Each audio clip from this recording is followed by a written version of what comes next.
Ok. Hola de nuevo a todos. Si alguien no ha saludado personalmente, bienvenidos. Mi nombre es Dani, por si usted no me conoce, y soy pastor aquí en Casa Vida Nosara. Y estoy feliz de que estamos aquí reunidos. Veo a los chiquillos alistándose para irse. Si alguien necesitara una Biblia, no sé si Andy dijo esto, allá atrás hay Biblias. Si usted levanta la mano, Ches le puede dar una Biblia. Y si no, también usted puede encender sus Biblias ahí en sus celulares y estar listos para la enseñanza de hoy, apuntar los versículos y demás. En Hebreos, Nuevo Testamento, en el capítulo 4, en el versículo 12, nosotros encontramos este pasaje. Dice: la palabra de Dios es viva y eficaz. La palabra de Dios es viva y eficaz. Y es más cortante, dice, que cualquier espada de dos filos. Penetra hasta lo más profundo del alma, dice, hasta la médula de los huesos, y juzga los pensamientos y las intenciones del corazón. Ahora, si usted pone atención a este versículo introductorio, cuando el autor de Hebreos está hablando de la palabra de Dios como viva y eficaz, y explica lo que la palabra hace, no nos está dando una clase de anatomía, es decir, no nos está explicando cuáles son las partes del cuerpo, no nos está diciendo que hay un alma, que hay un espíritu, y que hace algo con la médula de los huesos, y con los pensamientos, pero con el resto no. El autor de Hebreos quiere que sepamos de que en esa palabra viva y eficaz hay un poder que penetra nuestro ser de una forma profunda y hace algo. Este texto nos recuerda que cuando nosotros oímos con atención, escuchamos y meditamos en lo que estamos escuchando, en la palabra, no estamos simplemente recibiendo información, sino que Dios actúa viva y eficazmente. Nos examina, nos transforma desde adentro, desde lo más profundo, y se revela a nosotros. Dice la Biblia que la palabra de Dios nunca regresa vacía. Es el medio que Dios usa para santificar y conformar cada vez más a su pueblo a la imagen de Cristo. Tema sumamente importante para la enseñanza de hoy. Así que con esto en mente, quiero que usted conmigo hoy se goce esta mañana, porque podemos predicar, podemos escuchar, podemos meditar en la palabra de Dios. Entonces permítame orar.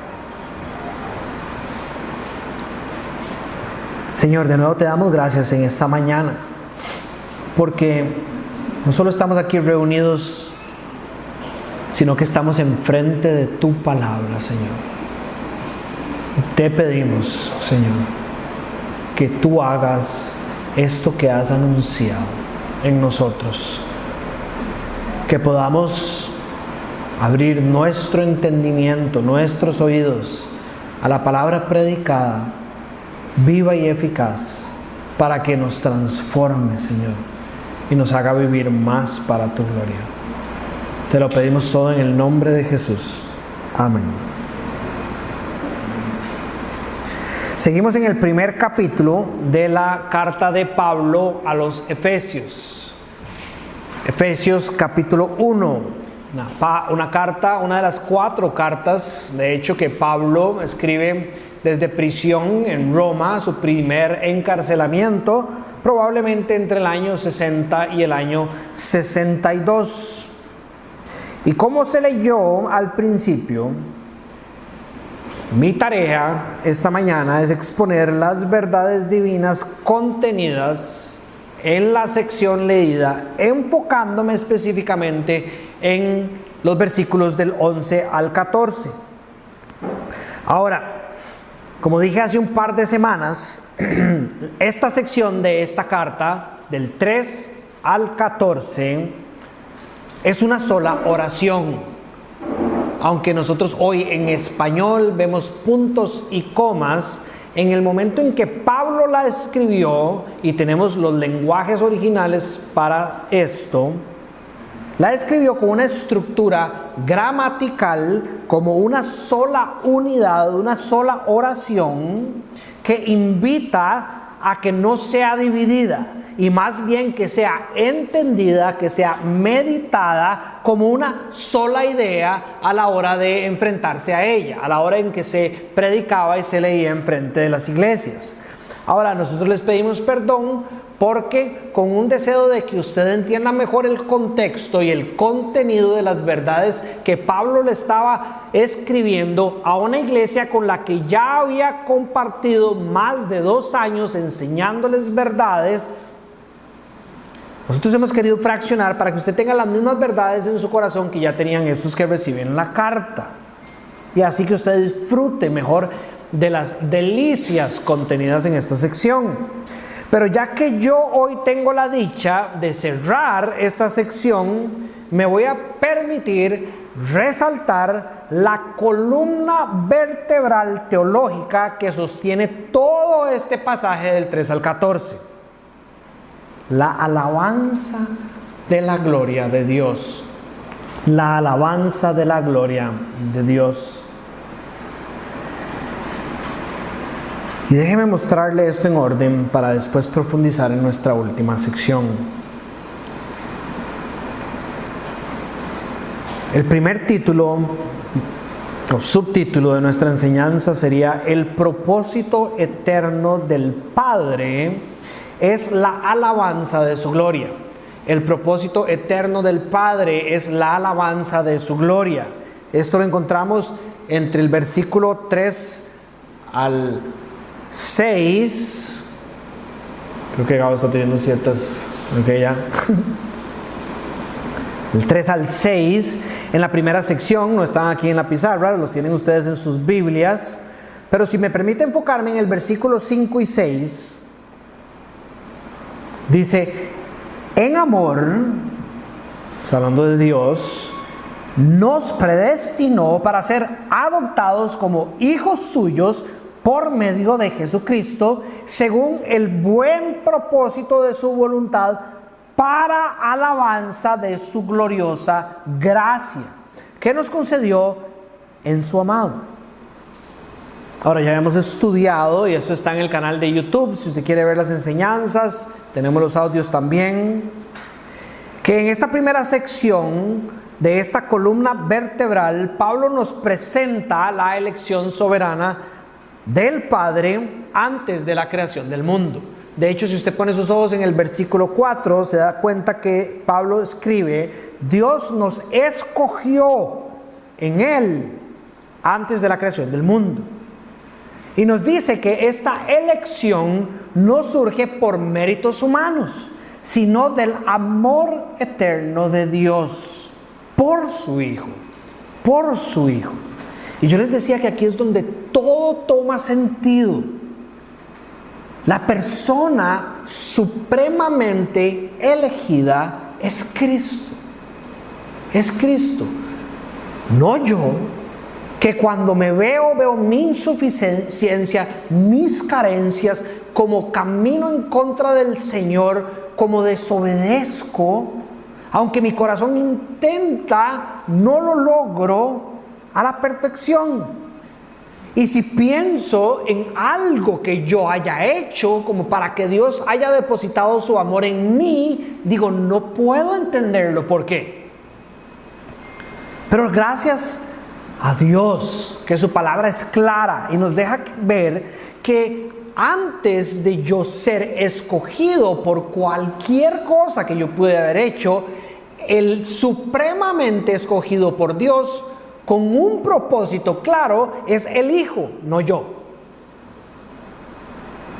Desde antes de la fundación del mundo, el Padre escogió bendecir al Hijo. El Padre escogió honrar al Hijo. El Padre escogió exaltar al Hijo. Pero también escogió, desde antes de la fundación del mundo, dar una herencia al Hijo. Y esa herencia es descrita por el mismo Jesús en Juan, por ejemplo, capítulo 6, o en Juan, capítulo 17, como su cuerpo, como la iglesia, como todos aquellos que le han sido dados por la voluntad del Padre.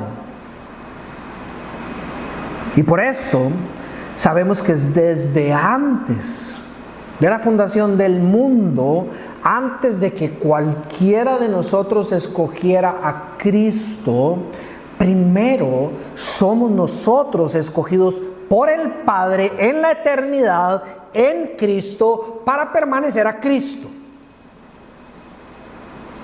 Y por esa gloriosa gracia, es decir, cuando uno entiende lo que la gracia es, un regalo inmerecido, algo que nosotros recibimos por lo que Dios Padre quiso hacer con el Dios Hijo, no por nada bueno en nosotros. Cuando entendemos esa gloriosa gracia concedida a nosotros en unión a su amado, dicen los versículos,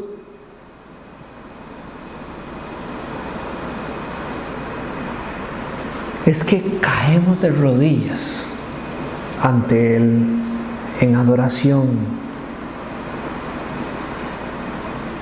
Dios dice, y no de manera literal, sino que yo hago una paráfrasis de las cosas que hemos estudiado. Voy a honrar a mi Hijo como el redentor de su pueblo y le daré una herencia y concederé todas estas bendiciones celestiales, no solo a mi Hijo, sino también a todos aquellos que están en Él, en mi amado.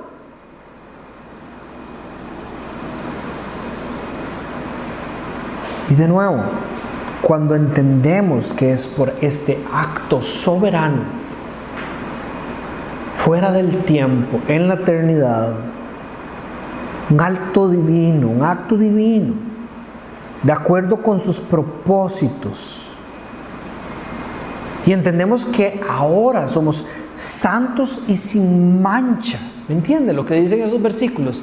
Que de alguna manera Dios ahora nos ve a nosotros, así de pecadores imperfectos que somos, y que lo que Él ve por esta decisión que Él ha tomado y lo que Él ha decidido para su Hijo, santos y sin mancha. Y de nuevo, no podemos más que caer de rodillas y dar alabanza a Dios por su gloriosa gracia. Aquellos que solo merecíamos muerte por nuestros pecados, ahora en unión con el amado del Padre, hemos recibido vida eterna. Y alabado sea Dios. Alabado sea Dios. Después de esta sección, el pasaje nos lleva por otra parte de esta columna vertebral que tiene que ver con la obra redentora del Hijo. Esto va del versículo 7 hasta el versículo 10. Billy habló clara y profundamente sobre la definición y la aplicación de la redención nuestra en Cristo Jesús. Pero permítame enfocarme de nuevo en la alabanza de la gloria de Dios. Si usted lee el versículo 7 y le agrega parte del versículo 12, esto es lo que entendemos. En Él, en Jesús, tenemos redención mediante su sangre, el perdón de nuestros pecados, conforme a las riquezas de la gracia, de nuevo, a fin, y esto está en el 12 de hoy, de que nosotros que ya hemos puesto nuestra esperanza en Cristo, seamos, y aquí viene el propósito, para alabanza de su gloria. Y ya ahora no estamos hablando de la eternidad pasada, sino que estamos hablando de la historia, del cumplimiento de la redención. En Cristo tenemos redención, dice el versículo 7 de la semana pasada. Y de nuevo, para tenerlo bien claro, la Biblia nos enseña que la sangre es necesaria porque el pecado produce separación de Dios, lo cual resulta en muerte, y que sin derramamiento de sangre no hay perdón. El autor de Hebreos explica esto a profundidad, relacionando las verdades de Cristo con el Antiguo Testamento en el capítulo 9. Pero déjenme enfocarme todavía un poquito más profundo en esto. La razón por la que la sangre era necesaria tiene que ver con la santidad y la justicia de Dios. Desde el inicio, Dios dejó claro que la vida está en la sangre y que el pecado no es cualquier cosa, sino una rebelión seria que trae muerte y separación de Él.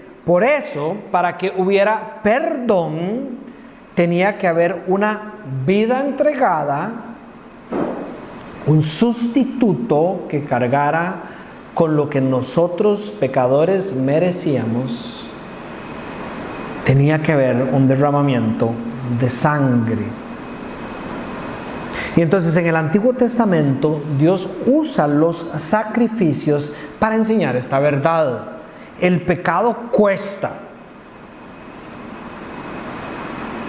pero Él en su misericordia provee un medio para restaurarnos, restaurar nuestra relación con Él.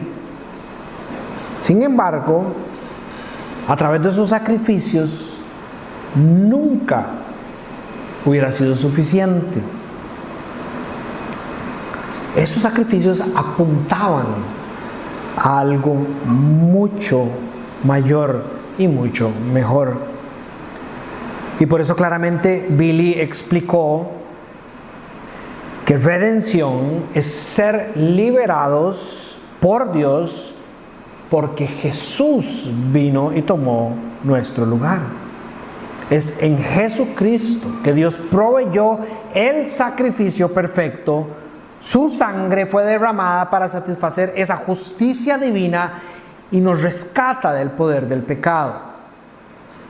Y de nuevo, al entender que fuimos redimidos, liberados y comprados por un precio que nosotros no podíamos pagar, ofrecer esa sangre a través de un sacrificio perfecto, hecho por un sacerdote perfecto, nuestro corazón, al entender esas verdades, no puede quedarse indiferente, sino que responde con gratitud y con una vida que vive para la alabanza de su gloria, para la alabanza de la gloria de Dios. Y es que hay demasiado de esto que nosotros no entendemos. A veces como iglesia creemos que estas son verdades que se empiezan a revelar hasta el Nuevo Testamento y que como que qué raro Dios que los puso a hacer sacrificio tras sacrificio tras sacrificio sin que ellos entendieran qué era lo que estaban haciendo. Pero claro fue Dios en explicar a través de los sacrificios la dimensión del pecado, el tremendo problema que tenemos como seres humanos cuando no depositamos nuestra fe en ese sacrificio perfecto de la cruz. Y siempre, desde que entró la separación al mundo, desde que entró el pecado del mundo, Dios no se ha cansado de mostrarnos su gracia y su misericordia para que nosotros abracemos el sacrificio de Jesús, mientras nosotros no nos hemos cansado de buscar correr en la dirección contraria. El Génesis 1 y 2 nos habla sobre esa comunión perfecta que había entre Dios y los hombres. Vivía el hombre disfrutando vivir en obediencia la buena voluntad de su Creador. Pero en Génesis 3 caemos en creer que hay algo mejor, un mejor plan o una mejor verdad que nosotros hemos descubierto que deberíamos de abrazar para hacer una mejor versión de lo que Dios había hecho. Y en ese momento que le creemos a esa mentira de Satanás y decimos, yo creo que yo me la puedo jugar sin Dios. Yo sé que la Biblia dice estas cosas para hablarlo en nuestro lenguaje, pero yo creo que yo tengo un mejor plan.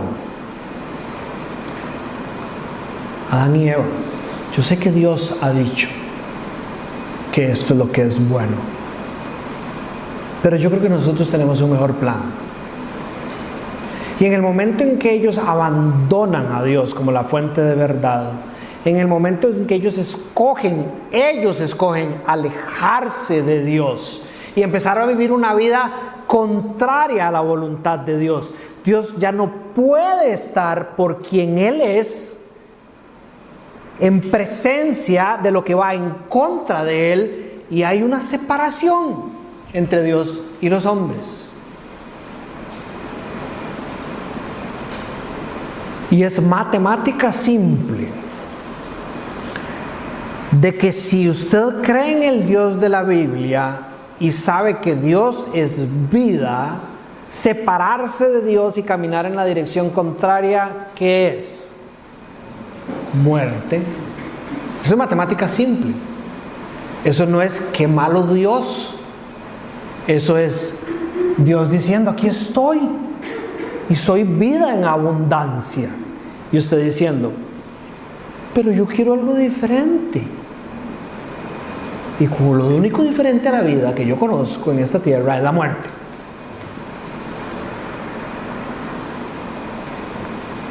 Mas aún así,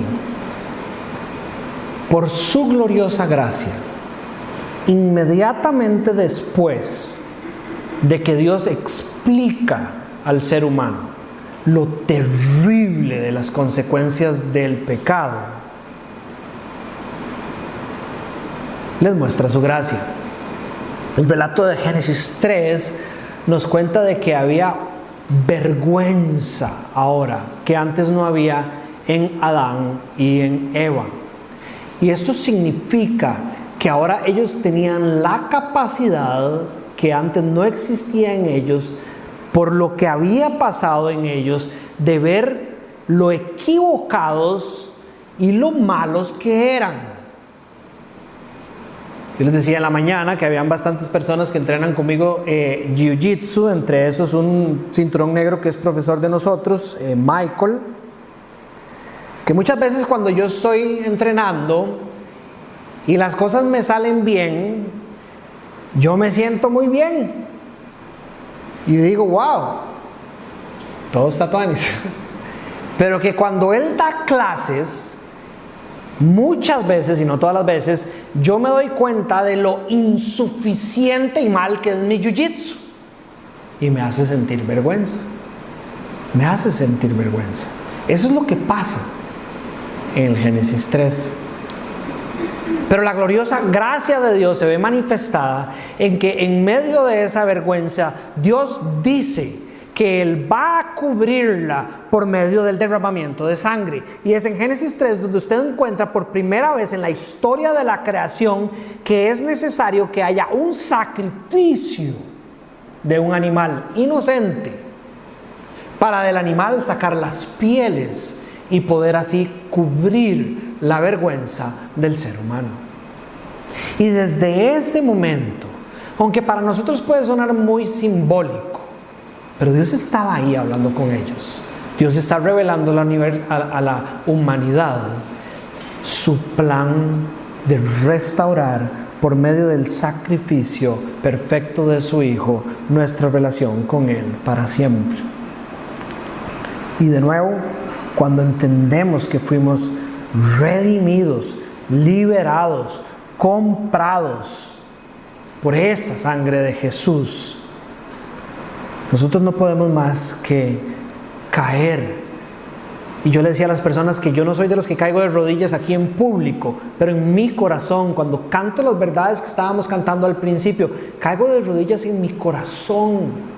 Y yo digo, Señor, te alabo por tu gloriosa gracia. Te alabo. En la última sección de esta columna vertebral, Pablo ahora se enfoca en el sello y la garantía de todo esto que hemos hablado por medio del Espíritu Santo. Pablo empieza afirmando lo anterior en el versículo 11 y dice que somos por la gracia de Dios. Se puede leer de diferentes versiones. Fuimos hechos, fuimos escogidos para ser. Fuimos predestinados según el plan de aquel que hace todas las cosas conforme el designio de su voluntad, es decir, por Dios, gracias a la gracia de Dios y a su plan perfecto, herederos. También podría leerse así: escogidos.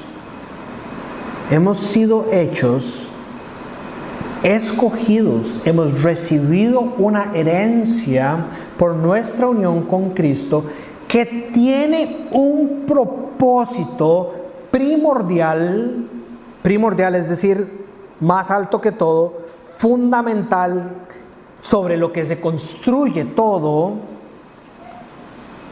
que está revelado en el versículo 12. A fin de que nosotros, o para que nosotros, seamos para alabanza de su gloria. Es decir, todo lo que el Padre ha hecho en la eternidad, toda la aplicación de ese plan a través de su Hijo, tiene un propósito específico, que es aquellos que hemos recibido esas cosas y por eso hemos sido transformados en herederos, hijos de Dios. Somos parte de este propósito. Todo eso es para que nosotros ahora vivamos para la alabanza de su gloria. Y ojo esto que viene después. En Cristo, yo le agrego en Cristo para que sea fácil de entender, también ustedes, cuando oyeron el mensaje de la verdad, el evangelio que les trajo la salvación y lo creyeron, fueron marcados con el sello que es el Espíritu Santo prometido. Entonces, sigue Pablo sumando razones para alabar a Dios. Hemos sido escogidos sin nada que nosotros hubiéramos podido ofrecer, adoptados, es decir, ahora somos hijos e hijas del Dios creador, supremo, todopoderoso, sostenedor de todas las cosas. Ahora Él nos ve como hijos e hijas. Hemos sido redimidos. Algo ha cambiado drásticamente en nosotros, que hace que ahora que Dios nos vea a nosotros, ya no vea lo que somos, sino que vea al Hijo en nosotros, perdonados y además sellados con el Espíritu. Y me encanta esta palabra, porque deberíamos de verdad alabar a Dios, que estamos en este lado de la historia. El Espíritu Santo prometido. Y yo no puedo hablar aquí mucho sobre la doctrina del Espíritu Santo, pero en algún momento esto que nosotros hoy tenemos, ese sello del Espíritu Santo por el cual nosotros no solo alabamos a Dios, sino que tenemos una capacidad incansable, inagotable y suficiente para darle gloria a Dios con su vida, no funcionaba de la misma forma antes de que el Espíritu viniera en Pentecostés, es decir, 50 días después de la muerte de Jesús. Ese Espíritu nuestro, que en algún momento fue una promesa futura, está descrito de esta forma en la Biblia. En Ezequiel 36, en el Antiguo Testamento, Dios dice esto a su pueblo: les daré un corazón nuevo, dice, y pondré un espíritu nuevo dentro de ustedes. Pondré mi espíritu en ustedes y haré que sigan mis estatutos. Un corazón nuevo, No hay otra manera de entender cuando Dios dice que va a poner su espíritu en nosotros, de que el espíritu que está en nosotros es Dios. Lo más increíble es que no hay ningún lado en la palabra donde diga que es un poquito para cada uno, ¿verdad? Como cuando uno va a una fiesta de cumpleaños y hay un solo queque, hay que partirlo porque es un pedacito para cada uno. No, Él dice, mi espíritu, la totalidad de lo que yo soy, la tercera persona de la Trinidad, la manera en que yo voy a hacer mi casa en ustedes es por medio de enviar todo lo que yo soy para ustedes a través de mi Espíritu Santo. Y el resultado de eso, y vea qué buenas noticias son estas, es que algo que nosotros no podíamos hacer antes, ahora lo podemos hacer con un corazón genuino. Seguir sus estatutos, seguir sus ordenanzas, seguir sus mandamientos. Así es descrito en Isaías 44:3. Derramaré agua sobre el suelo sediento y torrentes sobre la tierra seca. Derramaré mi espíritu sobre tu descendencia y mi bendición sobre tus renuevos. Yo creo que para todas las personas, excepto los que pusieron melaza la última semana, que haya llovido fue increíble. Si a usted le gusta lo verde y si le gustan las matas, cuando yo me di cuenta que estaba lloviendo, yo dije, Primero el polvo en las calles, ya era una locura, estaba seco. Y uno siente como que la tierra está diciendo, necesito agua. Y después usted vuelve a ver las matas y están igual. Por más que usted les eche agüilla, porque no puede gastar mucha, ¿verdad? Y como que no levantan. Están pidiendo eso que les da esa vida. Este espíritu, que es esa agua sobre el suelo sediento, torrentes, dice, sobre la tierra seca, es lo que ha sido derramado sobre la iglesia. Y solo trae bendición. Yo quiero que de nuevo, mientras usted piensa en esto, alabe a Dios por lo que ha sido entregado a sus hijos y a sus hijas. Ahora es Jesús en el Nuevo Testamento el que describe este que ha de venir. Dice que si alguno tiene sed, que venga a mí y beba. Dice, de aquel que cree en mí, como dice la Escritura, brotarán ríos de agua viva. Y entonces Juan nos explica a qué se refería. Con esto se refería al Espíritu que habría de recibir más tarde los que creyeran en Él. Esos son los efectos. El 14, 16 y 17. Yo le pediré al Padre y Él les dará otro consolador, porque en ese momento Jesús estaba con ellos y era el consolador, para que los acompañe siempre.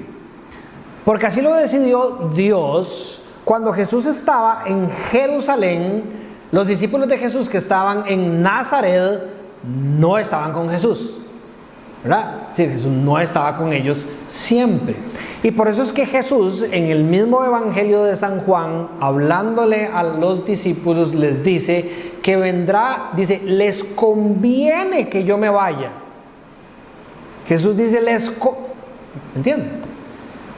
A mí, vieras cómo me afecta a veces que la doctrina del Espíritu Santo no haya sido más predicada desde los púlpitos de la iglesia, porque la gente no entiende muy claramente cuál es el ministerio del Espíritu Santo. El Espíritu Santo es tan importante, y entender lo que Él hace en nuestras vidas tan importante, que Jesús mismo dijo, les conviene que yo me vaya, porque va a venir uno que es mejor que yo. ¿Por qué? Porque va a estar con todos nosotros en todo momento. Y dice San Juan en esa oración que arranca desde el 14 hasta el 17, va describiendo todo ese ministerio del Espíritu Santo y todo lo que Él va a hacer en la iglesia a través de Él. Nos recordará todas las cosas que Dios nos ha enseñado.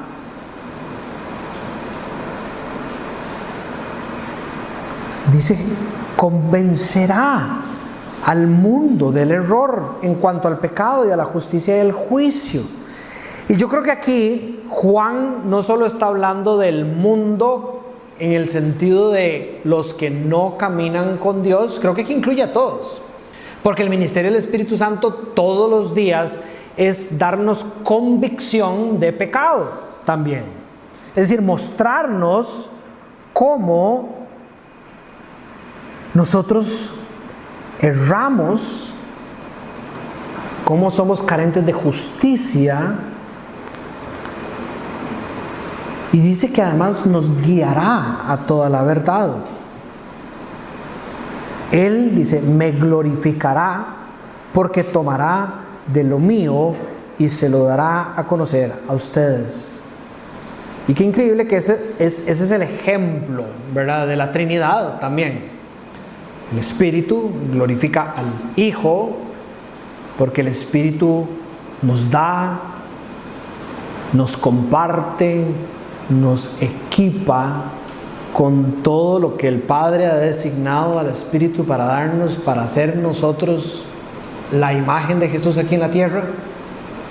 Pero también todo lo que hizo el Hijo hizo el Hijo, glorificaba al Padre. Y ahora nosotros somos los llamados a glorificar al Dios Trino. Hechos 1:8. Cuando venga el Espíritu sobre ustedes recibirán un poder, así lo describe la palabra. Y no es un poder para agarrar un chaleco y pegarle a la gente y que se caiga, y no es un poder para revelación especial y porque usted tiene una capacidad de entender a Dios que nadie más tiene. No es un poder para ser usted el ungido, el apóstol o estar más encima de nadie más. Es simplemente un poder para ser sus testigos. Eso es lo que hace el Espíritu Santo con todos. No solo con Dani o con un ungido por ahí que anda caminando con un saco y con una corbata que es mejor que todas las demás personas. No, eso no es el ministerio del Espíritu Santo. Eso es una cosa rara. El ministerio del Espíritu Santo es darle poder a toda la iglesia. Eso es lo que dice el 1:8 de Hechos. ¿Para qué? Para ser los testigos de Jesús. Entonces, si alguien de verdad está siendo empoderado con el Espíritu Santo, lo que tiene que ser es una persona humilde que le lava los pies a las personas, que los sirve, que los ama verdaderamente, que anda predicando la verdad de Dios, que los confronta y les dice dónde está su pecado, que los anima, que les toma la mano, que les enseña la palabra y los ayuda a caminar en bendición. Ese es el ministerio del Espíritu Santo en una persona.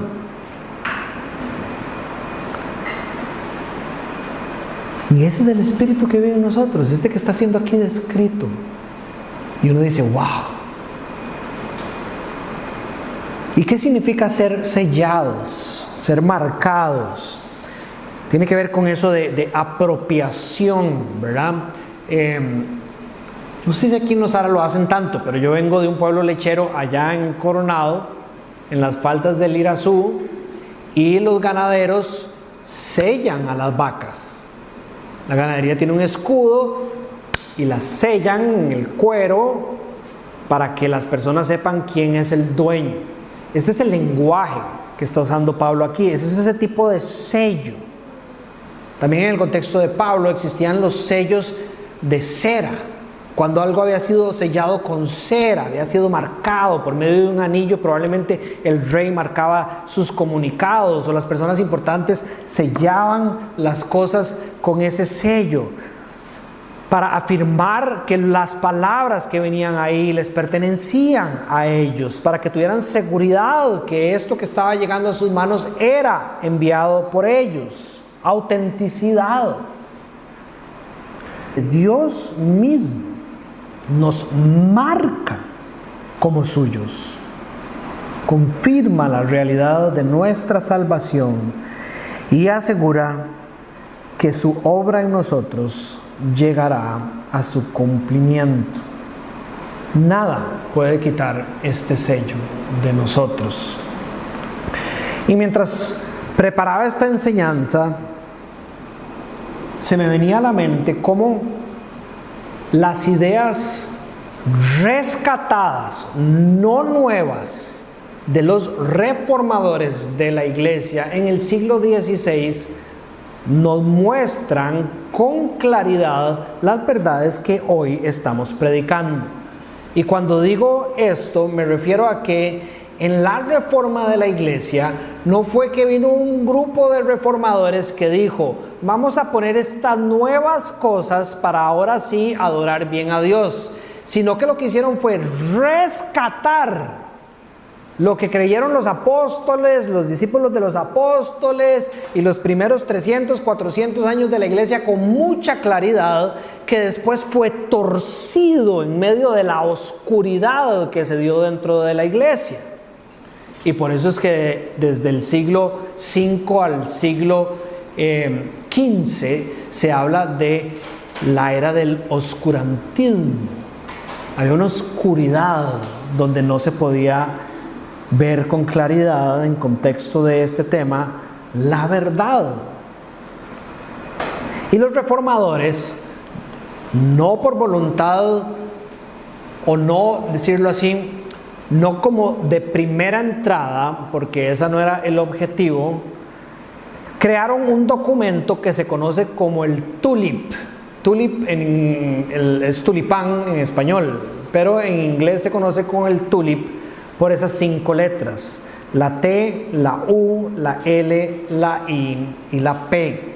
Y cada una de esas letras tiene un significado. Y yo estaba pensando en ese TULIP, donde están resumidas lo que se conoce como las doctrinas de la gracia, porque todo nos apunta a la gracia gloriosa de Dios, porque es exactamente lo que Pablo está enseñando del 3 al 14.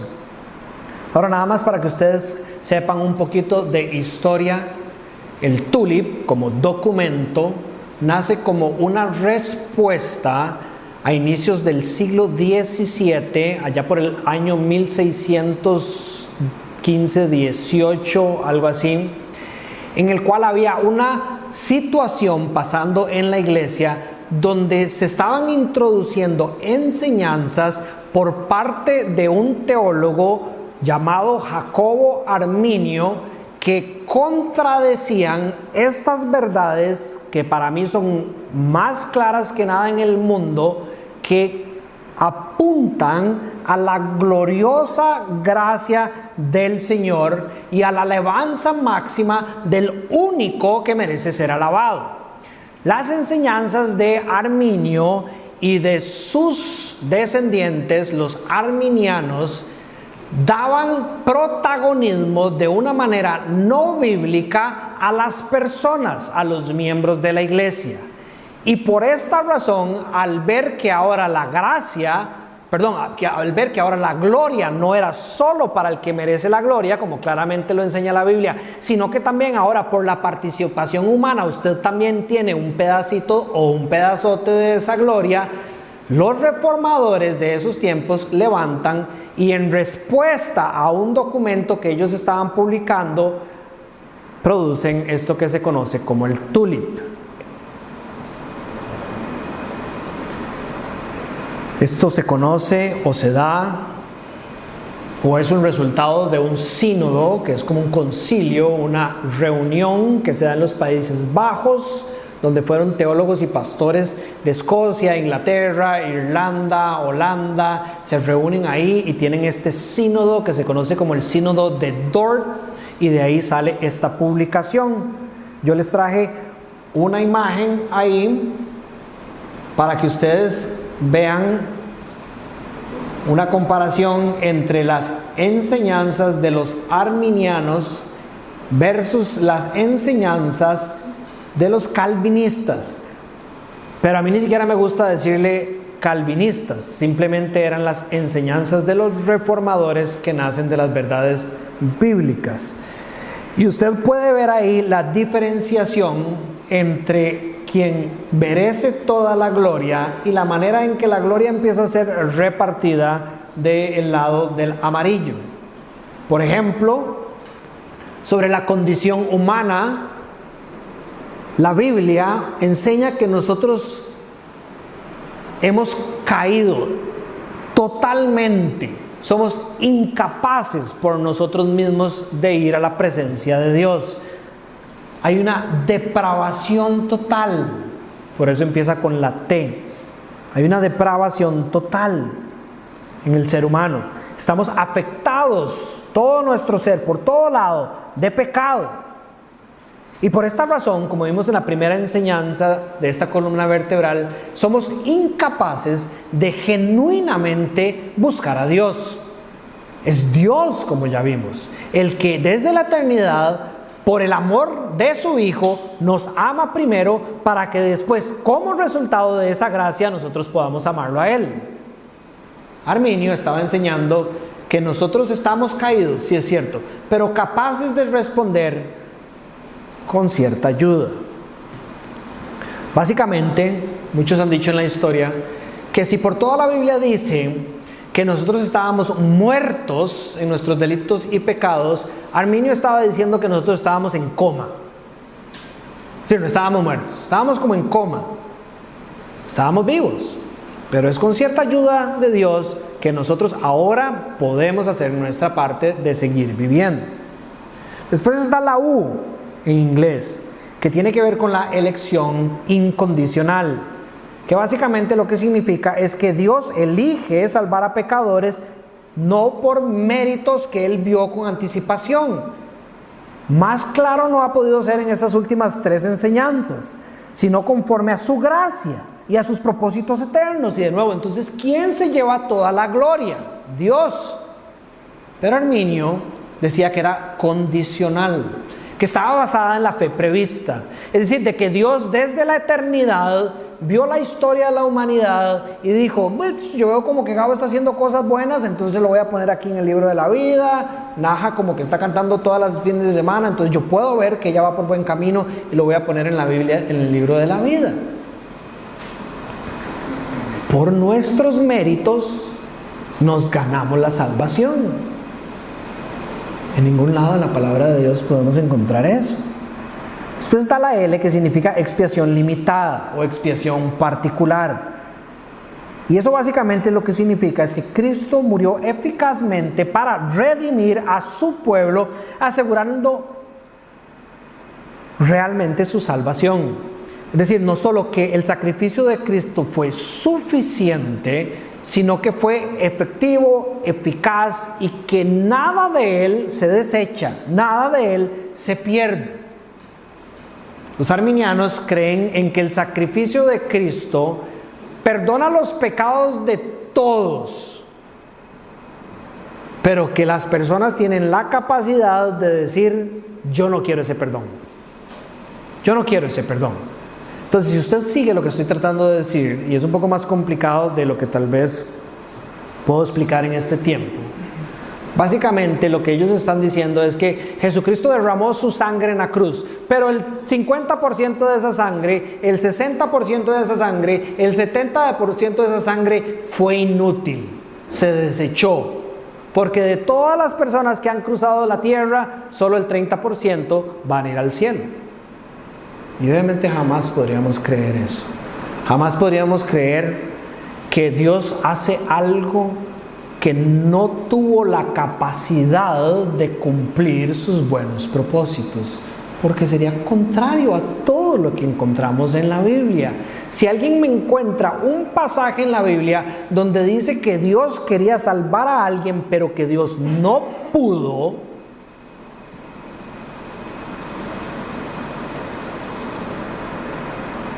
la I, todo es un complemento, todas se comportan unidas. Gracia irresistible. Es ese llamado eficaz de Dios que vence nuestra resistencia y nos trae con poder a la fe en Cristo. Alabado sea el Señor, de que verdaderamente cuando Él decidió, Él llama, Él justifica, Él santifica, Él glorifica, sin que yo, que soy y perdóneme la palabra, no sé si es una mala palabra porque creo que tal vez no, soy un estúpido y no está en mis manos, porque si estuviera en mis manos, piensen todos ustedes en cómo era su vida antes de que Dios derramara su amor sobre sus vidas.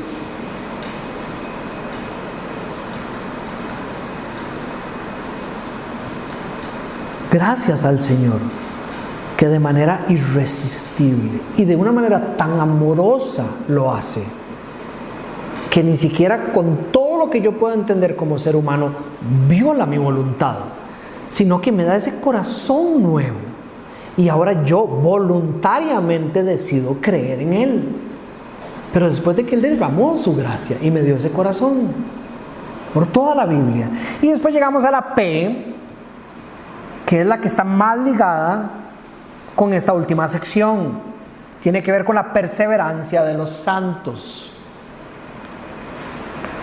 Todos los que Dios ha salvado verdaderamente en Cristo perseverarán hasta el final, no porque sean fuertes en sí mismos, sino porque Dios es fiel para guardar a los suyos. Aunque enfrentemos luchas y caídas, Dios persevera nuestra fe, nos disciplina cuando es necesario y completa la obra que comenzó en nosotros para la alabanza de su gloria. Para la alabanza de su gloria. Entonces yo ahora cuando vuelvo a ver para atrás digo, ¿cómo me he sostenido? ¿Cómo me he sostenido? Si yo conozco las inclinaciones de mi corazón. El otro día estaba hablando con un amigo de una iglesia en California y me escribe que constantemente está orando por mí. Y yo le respondo que ahí yo veo la gracia de Dios sobre mi vida y entiendo de dónde viene la bendición de que otros hermanos están orando por mí y que de esa manera el Espíritu me sigue dando fortaleza y me sostiene y me sostendrá. Y soy bendecido por lo que el Espíritu hace en otras personas y me recuerda de esa gracia que opera ahora sobre mí. Pero qué bueno saber que es Dios el que persevera y no yo. El versículo 14 dice, el Espíritu Santo garantiza nuestra herencia hasta que llegue la redención final del pueblo adquirido por Dios para alabanza de su gloria. Hoy alabamos a Dios por ver lo que éramos en el pasado y cuando estemos en la presencia de Él, más claro como nada va a ser esta obra que Él hizo en nosotros.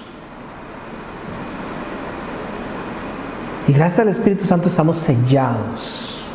Esa garantía de esta herencia futura. Y preserva a los redimidos hasta el final. Y alabado sea el Señor por eso. Qué descanso verdaderamente trae a nuestra alma. Esta semana pasada, había ido al nutricionista. ¿Alguien aquí ha ido a un nutricionista? Levante la mano. ¿Ok? Entonces, para explicarles un poco mejor cómo funciona esto, uno va a una cita con un nutricionista para que el nutricionista le ayude a mí, ¿verdad? Ya con mis 32 años, ¿qué se está riendo ahí? ¿Verdad? Con mis 45 años, a ayudarme a comer mejor para poder cuidar este templo del Espíritu Santo y cumplir propósitos que Dios tiene para mi vida. Pero bueno, entonces usted va y se sienta en esa reunión con esa persona y esa persona le hace unos exámenes y después le dice que en unos días le va a mandar un plan que es bueno que usted siga para poder caminar hacia los resultados que uno está buscando. Y entonces después llega el plan. Y cuando llega el plan y usted lo abre, usted llega a una conclusión rápidamente de que es imposible de cumplir. Es imposible de cumplir. Y más cuando involucra, para aprender a comer a veces, el tema de una pesa. Y entonces uno tiene que pesar un plato y después tiene que aprender para tratar de entender en la vida cosas de proporciones. Es imposible. El otro día estaba hablando con el profesor de Jiu-Jitsu, con Dani, Y me decía Dani, pero es que lo que yo aprendí a hacer es, en vez de pesar el plato, yo lo que peso es, la comida la peso de esta y de esta. Ya como a los 20 segundos de que me estaba explicando, ya mi mente estaba en blanco. Yo dije, es imposible de alcanzar. Nosotros podríamos caer fácilmente en el error de creer que nuestra vida cristiana es igual. Es imposible. No lo voy a lograr. Y entonces sale esta pregunta: ¿qué me asegura o en qué puedo depositar yo mi confianza de que Dios me va a seguir amando si definitivamente yo no puedo hacer todo lo que Él requiere de parte de su pueblo?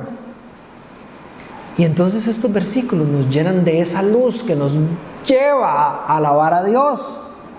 Mi confianza, dice Pablo, no debe de estar en lo que yo puedo alcanzar, sino en Dios y lo que Él ha determinado hacer. Para darnos confianza en estas verdades, Pablo se aleja de cualquier cosa que nosotros podamos alcanzar para apuntar a la fidelidad de Dios y a través de lo que Él hace por medio de su Espíritu. Y entonces usted me dirá, ¿y cuál es la prueba de que esto es una realidad para mi vida? Y Pablo lo responde en medio de este versículo. Dice que cuando ustedes oyeron el mensaje de la verdad, el evangelio que les trajo salvación, lo creyeron. Lo creyeron. Y esa palabra es mucho más poderosa en el lenguaje original, porque no se trata nada más de creer que sí, verdaderamente esto es así, sino de confiar. La fe bíblica se trata de confiar, de que no solo usted cree, sino que busca vivir de esa forma porque usted confía que eso que Dios le dice es bueno. Solo la presencia del Espíritu Santo en nuestras vidas nos puede dar esta convicción. Solo la presencia del Espíritu Santo. Y Él mismo la sostiene. Traje un texto de un libro. Dice: no reconocemos la fe como la evidencia del sello del Espíritu Santo cuando olvidamos cuán sobrenatural es el don de nuestra fe. Si no la podemos reconocer, ¿verdad? Esa fe genuina, que es un sello del Espíritu Santo, cuando nosotros olvidamos cuán sobrenatural es ese don, esa fe que tenemos. Dice, el Evangelio dice que eres un pecador y que Jesús, el Señor de todo, y el Cordero de Dios murió por tus pecados. El mundo no cree eso. El Evangelio dice que aun cuando tú eres infiel, Dios es fiel, ha perdonado tu pasado, ha reclamado tu vida como suya y ha asegurado tu futuro. El mundo no cree eso. El Evangelio dice que aunque estás muerto en tus delitos y pecados, Cristo murió por ti, resucitó de entre los muertos como vencedor sobre tus pecados y da propósito a tu vida ahora y viene para reclamártela eternamente, y el mundo no puede creer eso. No es sino hasta que el Espíritu Santo viene y cambia sobrenaturalmente un corazón que alguien puede creer las verdades del Evangelio. Por eso, dice el apóstol, el hecho de que creas es la evidencia de que el Espíritu Santo está en ti. Toda la columna vertebral de esta sección es sumamente clara. Nos muestra que Dios desde la eternidad nos bendijo en Cristo al escogernos, adoptarnos y redimirnos por su sangre y sellarnos con el Espíritu Santo. Todo el plan de salvación, la elección del Padre, la obra redentora del Hijo y el sello del Espíritu no nace de nuestros méritos, sino de su gracia soberana, y tiene un propósito claro y repetido: que la vida del pueblo redimido exista para la alabanza de la gloria de Dios. Entonces, lo último que nos falta hoy, con esto concluimos, es asegurarnos de que entendemos qué significa vivir para la alabanza de la gloria de Dios. ¿Qué es la gloria de Dios? Calvino en el siglo XVI dijo: la gloria de Dios es el esplendor de su excelencia, manifestado para que sea conocido y honrado por sus criaturas. Spurgeon en el siglo XIX: la gloria de Dios es el fin último de la salvación. Y la gracia, dice, es el medio por el cual esa gloria resplandece con mayor brillo. Y yo no sé si ya usted lo ha experimentado. Conforme hemos estado pensando en la gracia de Dios, hay algo que nace naturalmente en su corazón que le dan ganas de gritar, como cuando estábamos cantando las verdades bíblicas al principio, para alabar a Dios. Y otra definición más contemporánea: la gloria de Dios es la manifestación de la plenitud de su ser. En otras palabras, es todo lo que Dios ha decidido revelarle al ser humano. Su santidad, belleza, poder, justicia y gracia, dada a conocer para que sea contemplada, valorada, disfrutada y adorada por sus criaturas, sin añadir nada a Dios, pero transformando a quienes la ven, para que dejemos de vivir para nosotros y aprendamos a vivir para Él. Hay un propósito claro. Dios nos permite contemplar su gloria para alabarlo. Y mientras hacemos esto, somos transformados por lo que vemos, atraídos a buscar esa excelencia, esa santidad, ese poder sobre el pecado, esa justicia y esa gracia que ahora nos pertenece como herencia en Cristo, que en el fondo es darle la gloria a Dios. Se tiene que entender, y yo lo he dicho muchas veces, que a Dios no le hace falta gloria. No es que Dios nos llama a darle gloria porque Él se le acabó y quiere algo de nosotros, necesita algo de nosotros. Vivir dándole la gloria a Dios es vivir reflejando estas cosas que Él nos ha mostrado que es su gloria. En el momento en que nosotros nos volvemos ese espejo que camina de una forma que refleja quién Él es, Él recibe gloria. Y de eso se trata. Los efesios vieron en la vida de Pablo un reflejo de la gloria de Dios cuando él llegó a plantar la iglesia, cuando él se quedó viviendo con ellos por más de 2 años. Al contemplar a Dios, ellos pusieron su fe en Él, fueron sellados también, dice Pablo, con el Espíritu Santo, que ahora los une a Cristo, que ahora los ha hecho herederos de todas las bendiciones espirituales, hemos estudiado, y ahora, porque todo esto tiene un propósito, ellos son llamados a reflejar la gloria de Dios, de lo cual se trata el resto de la carta. Pablo mostrando la gloria de Dios para que los efesios puedan entender esto y reflejar la gloria de Dios, vivir para Dios. De esa misma manera nosotros, como los efesios, resultado de haber puesto nuestra fe en Dios,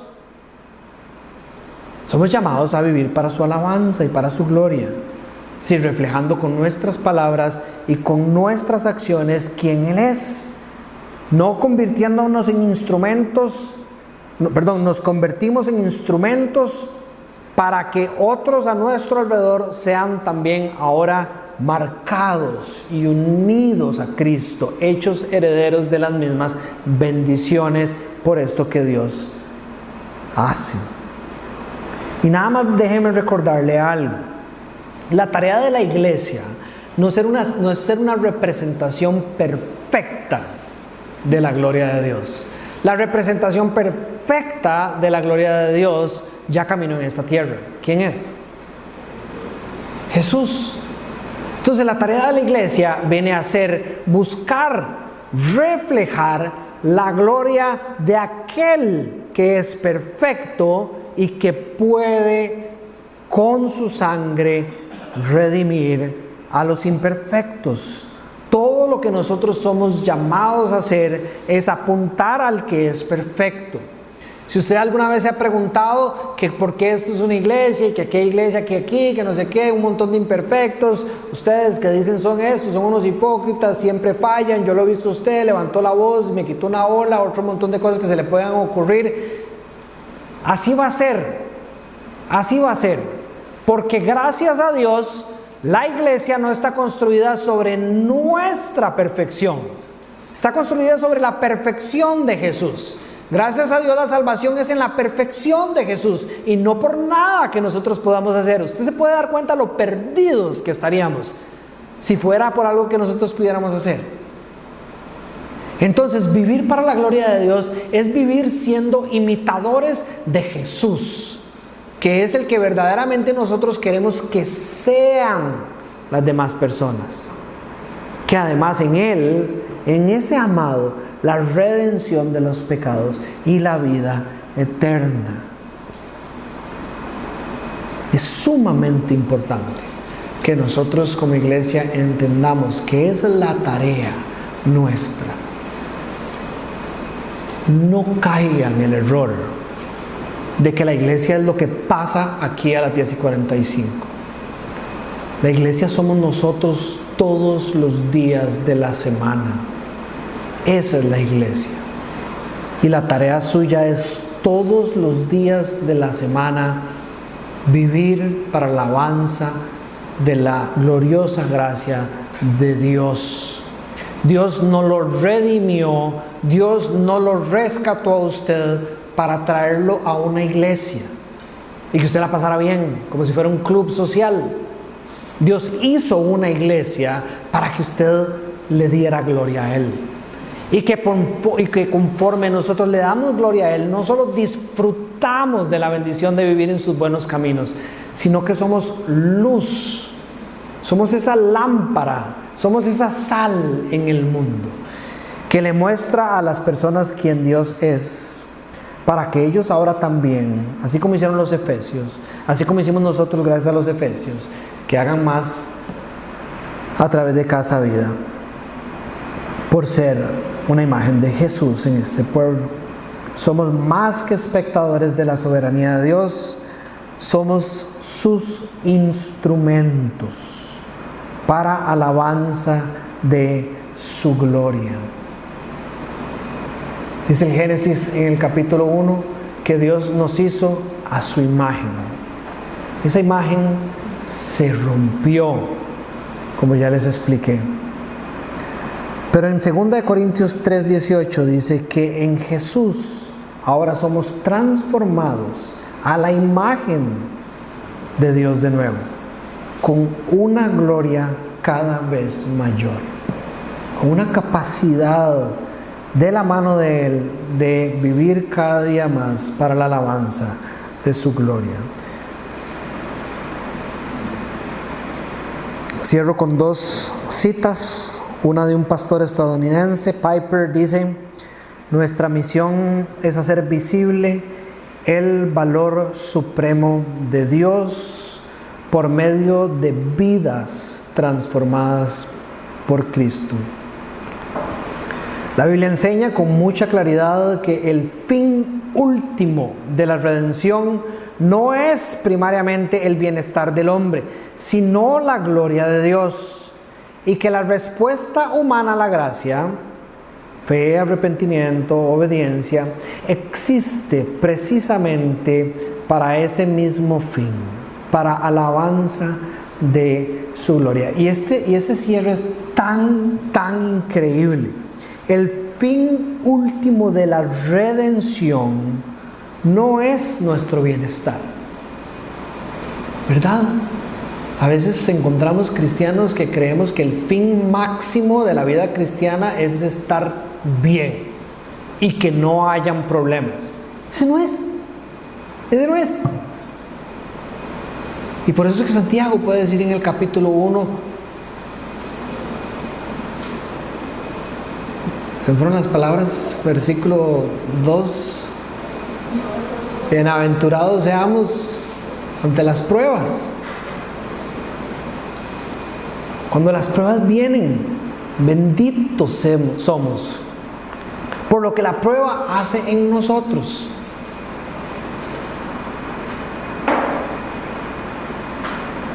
Porque el fin último es darle la gloria a Dios.